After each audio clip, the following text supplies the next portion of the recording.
Hi, I'm Allie, and I'm living chronic faith. Thanks for stopping by.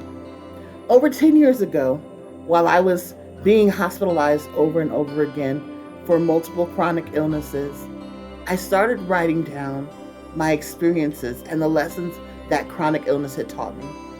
That became a book called Chronic Faith, because I believe that when you have chronic illness, your symptoms will rebound over and over again, and you have to have a faith that rebounds just as much as your symptoms do in order to manage and navigate it successfully.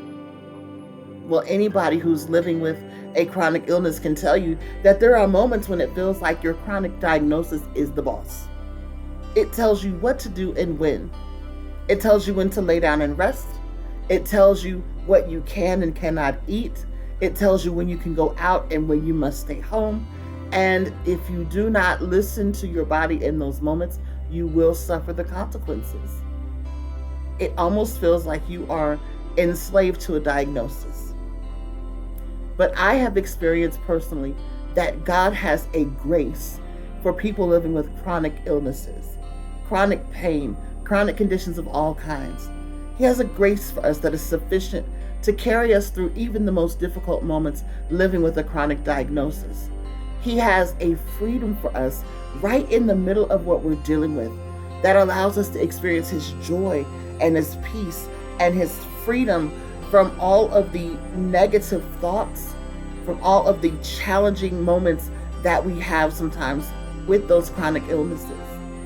That we do not have to feel bound by that diagnosis, but that we are free in Him to accomplish whatever He says we can accomplish, to do what He says we can do, and to be who He has called us to be. The Word of God says, "It is for freedom that Christ has set us free. Stand firm then, and do not let yourselves be burdened again by a yoke of slavery." Now, of course, we know that this refers to salvation, but I believe it also applies here. That once God has set us free from the fear and the anger and the frustration that sometimes accompany chronic illness, once He has set us free from the hopelessness and the worthlessness that we sometimes feel, there might be a time when we experience new symptoms or a new diagnosis, and we have to lean into that grace that He promised and provided for us, that we do not allow ourselves to be entangled again in that feeling that we are enslaved or bound by a diagnosis. There is nothing that is bigger than God. There's nothing that is greater or stronger than Him. So even if you're dealing with something new, if you feel like every day it's something else to deal with, that may be the case.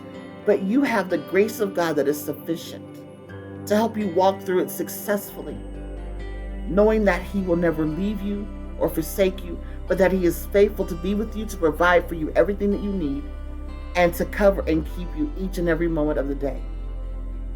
So once you get free, stay free. Do not be entangled again in all of those difficult feelings that the enemy would send to discourage you and to redirect you and just to take you off of your course. God has a very good plan for you. And if we continue to look to Him and trust Him for that sufficient grace, we can walk in freedom even in the midst of the most challenging moments. I love you. I'm praying for you, and I'll talk to you soon. Have a great one.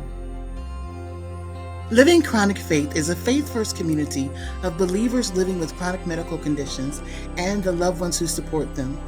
For more support, encouragement, and resources, join the membership for free at www.livingchronicfaith.com.